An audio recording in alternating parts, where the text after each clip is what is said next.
Good morning, students. I am Dr. Shravani Mukherjee, your botany teacher from Marwadi College. Today's class is post fertilization events. Topic is post fertilization events. What is post fertilization events? Events by which a zygote is formed are called post fertilization events. Then, what is zygote? All sexually reproducing organisms form a diploid to an zygote. Organisms having external fertilization, zygote is formed in external medium, that is water, and organism having internal fertilization, zygote is formed inside the body of the female organism. तो students, ऐसे organisms जो जिनका fertilisation बाहर होता है, body के बाहर, उनका जाइगोट बॉडी के बाहर ही बनता है, जैसे पानी में। लेकिन ऐसे ऑर्गेनिज्म जिनका फर्टिलाइजेशन बॉडी के अंदर होता है, उनका जाइगोट बॉडी के अंदर बनता है, वो भी फीमेल ऑर्गेनिज्म के बॉडी के अंदर। The zygote contain very small amount of food. Hence, for its survival, it may goes to dormancy or develop a larval stage. Zygote के पास ज़्यादा खाना नहीं होता है, इसलिए उसको डॉर्मेंसी में जाना होता है अपने सर्वाइवल के लिए। एग्जाम्पल में फ्रॉग है। In higher animals like human beings, zygote undergoes mitosis and forms a hollow ball of cells called blastocysts and attaches itself to the wall of uterus. There it draws its nourishment from the mother for further development. Higher animals में जब zygote में mitosis होता है तो एक ball बनाता है, cell का बॉल। किसका बॉल बनाता है? सेल का। इस सेल के बॉल का नाम है ब्लास्टोसिस्ट और ये यूटेरस के वॉल में चिपका हुआ रहता है और यूटेरस से ही अपना खाना लेता है और उसके बाद इसका डेवलपमेंट वहाँ पूरा होता है। Embryogenesis. Now, what is embryogenesis? The diploid zygote starts developing by undergoing repeated mitotic divisions called embryogenesis. तो embryogenesis क्या है? एक डिप्लॉयड जाइगोट जिसके पास सिर्फ एक ही सेल है, लेकिन न्यूक्लियस कैसा है? डिप्लॉयड है। ये बार बार माइटोटिक डिवीजन करेगा। माइटोटिक डिवीजन करने से इसके पास बहुत सारा सेल हो जाएगा और इस माइटोटिक डिवीजन वाले प्रोसेस को ही हम एम्ब्रियोजेनेसिस कहते हैं, क्योंकि माइटोटिक डिवीजन के बाद अब जाइगोट नहीं कहलाएगा, अब वो एम्ब्रियो कहलाएगा। The zygote first divides by a simple mitotic division.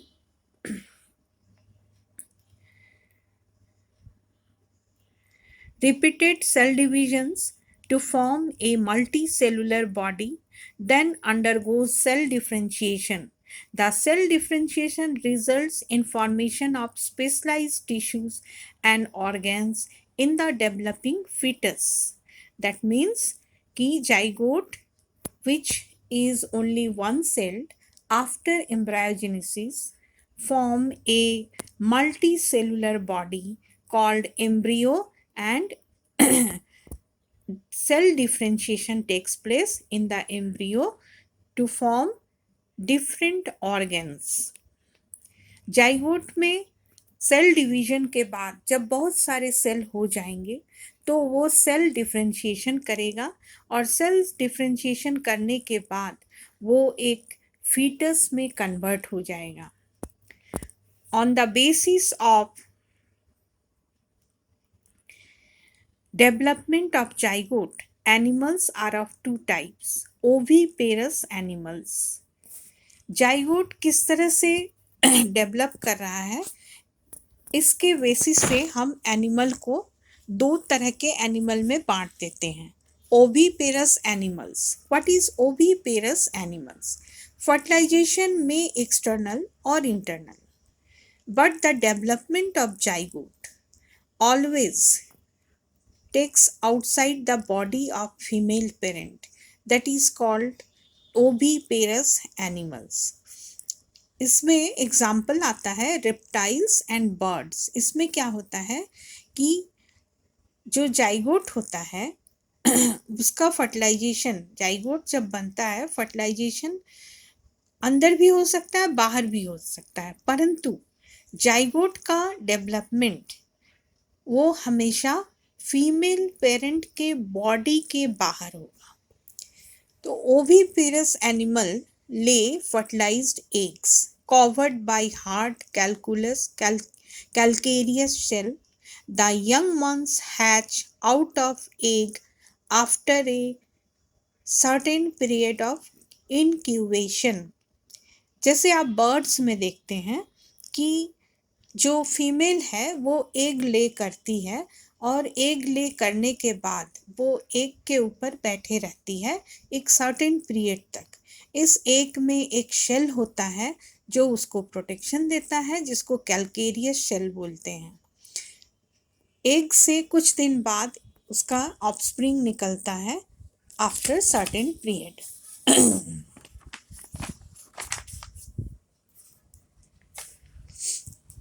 Now, what is viviparous animal?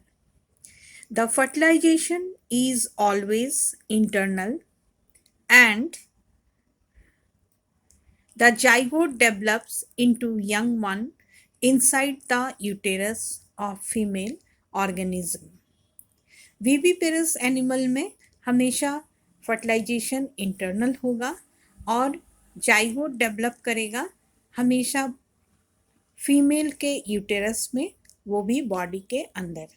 After a specific period of gestation, the young ones are delivered out of female body by parturition। थोड़े दिन के बाद एक young one या एक बच्चे का जन्म होगा, फीमेल बॉडी के बाहर वो निकलेगा। उस प्रोसेस को पार्टुरेशन कहते हैं। In comparison to oviparous animals, viviparous show proper embryonic care and protection, leading to greater chance of survival of their offsprings। oviparous animals के अलावा जो viviparous animal होते हैं उनमें ज़्यादा प्रोटेक्शन और के पेरेंटल केयर देखा जाता है, इसलिए उनका ऑफस्प्रिंग ज़्यादा दिन तक सर्वाइव करता है। In flowering plants, the sepals, petals and stamens of the flower are shed off after fertilization, and the zygote is formed inside the ovule। Flowering plant में क्या होता है कि जब जाइगोट बन जाता है तो सेपल्स, पेटल्स एंड स्टेमेंस ये तीनों पार्ट्स गिर जाते हैं फ्लावर से, और जाइगोट जो है वो ओव्यूल के अंदर रहता है। Characteristics of sexual reproduction. I have already taught these things, that characteristics of sexual reproduction in our previous lecture। So you have to study from that portion। Now, the significance of sexual reproduction। What are the significance of sexual reproduction? It contributes to the evolution of the species by introducing variations in a population more rapidly than asexual reproduction. So, students, you know that sexual reproduction always takes place after a gametic union, and gametes come from two different parents. So, there is always variations because chromosomes are comes from two different parents. Number two, it results in multiplication and perpetuation of the species.